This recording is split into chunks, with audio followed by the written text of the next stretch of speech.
every country, while it is fighting against the colonial power, devises a new policy, a new strategy or something different to fight against the mighty power in order to give them a big blow.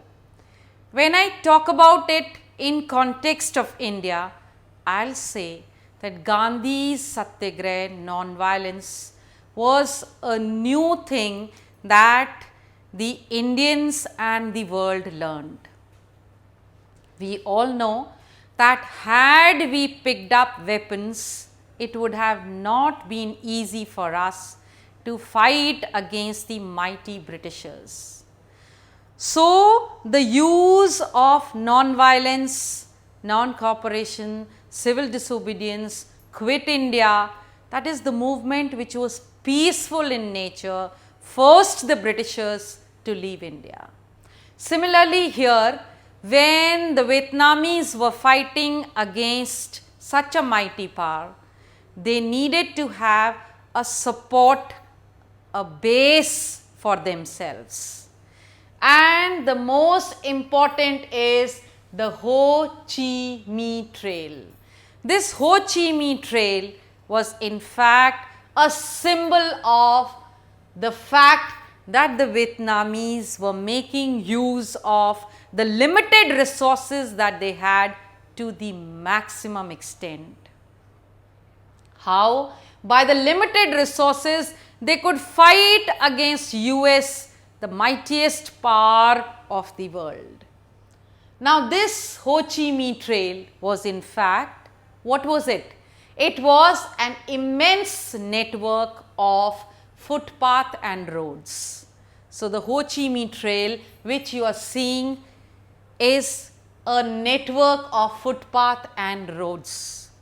This was meant for transporting men and material from north to south. That means it was a method, it was a system by which they could transport human resource and the other things which were required in the battlefield.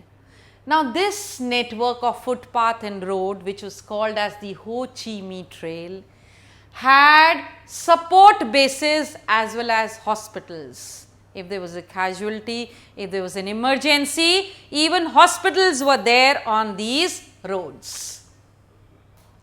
Most of the supplies which were made were done by the women porters. Of course, tractors were also used to supply, but most of these supplies were done by women porters, and this was one way by which women actually joined the active war against the US.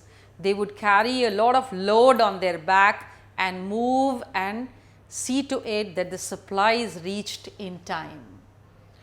Now, this trail, that is the network of footpath and road, was mostly outside Vietnam. It was more in Laos and Cambodia and extended into South Vietnam.